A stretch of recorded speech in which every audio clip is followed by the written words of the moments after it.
Now on display, the pioneering modernist artwork of 20th century painter Joan Mitchell. Rita Braver is our guide. Perhaps if I hadn't had the fight, I would have quit. I don't know. I doubt it, though. Joan Mitchell's work may have been born out of struggle, but there's no question that she was able to prevail, creating paintings now considered 20th century masterpieces. Her work is strong, muscular, declarative, aggressive. It is everything that abstract expressionism thought that it wanted to be.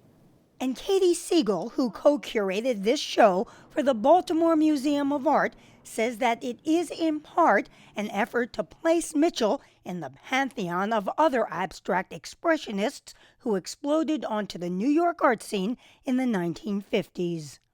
She was one of several important women artists who exhibited at that time.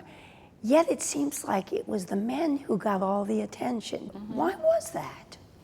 Well, it's not rocket science to figure out why. It was just plain old sexism. Still, Joan Mitchell always charted her own course. She was born in 1925 to a well-to-do Chicago family. Her father a doctor, and her mother the editor of a poetry magazine. She did athletics. She was a champion ice skater. She went to the symphony. She went to the Art Institute of Chicago, and it was a life of culture. It seems like she developed an early interest in both art and poetry. And when she was 11 years old, her father told her she had to choose one? Yes. Is that true? It is true. And he said, you have to be great at something. You can only do that one thing. And she chose. Mitchell would never look back. While her early work was figurative, by the time she was 25 and living in New York, she was moving further into abstraction.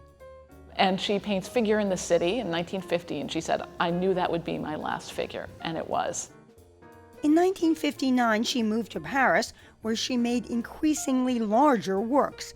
A decade later, she bought a country estate where the French impressionist Claude Monet had once painted.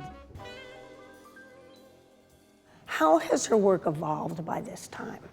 I mean, for one thing, that idea that she uses all colors, the full spectrum, has really developed here. And a really amazing use of white that just lights up the painting. Would she have been okay for me to say, it's gorgeous? Yes. She was not afraid of beauty, unlike most people in her generation. And as she said, I'm not of the make it ugly school. Mitchell was described as both charming and cantankerous. Her love life was tumultuous. A heavy drinker and smoker, she suffered from depression. And often traveling between France and the U.S., she said she always felt like an outsider. In France, I'm an American gestural painter, which is and lyric on top of it, very pejorative. And here I'm Frenchy because I have color and then decorative. Ooh, so you can't win, honey. And on top of it all, I'm a girl, a woman, female. She's a painter's painter. However Mitchell thought she was seen, artists like Stanley Whitney, 20 years younger, acknowledged her influence. What did you want to learn from her?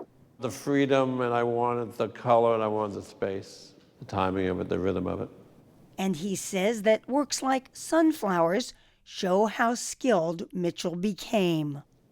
It's magical how much she gets done by just making a mark. She knows so much about painting that she has total freedom to do whatever she wants. Joan Mitchell never got to see the prices of her work skyrocket. Blueberries sold for $16.6 million in 2018. She died of lung cancer in 1992 at age 67. Even though she died early, that's almost 5 decades of painting, but also the model of a life lived incredibly intensely. If art was at the center of her life, life is really at the center of her art.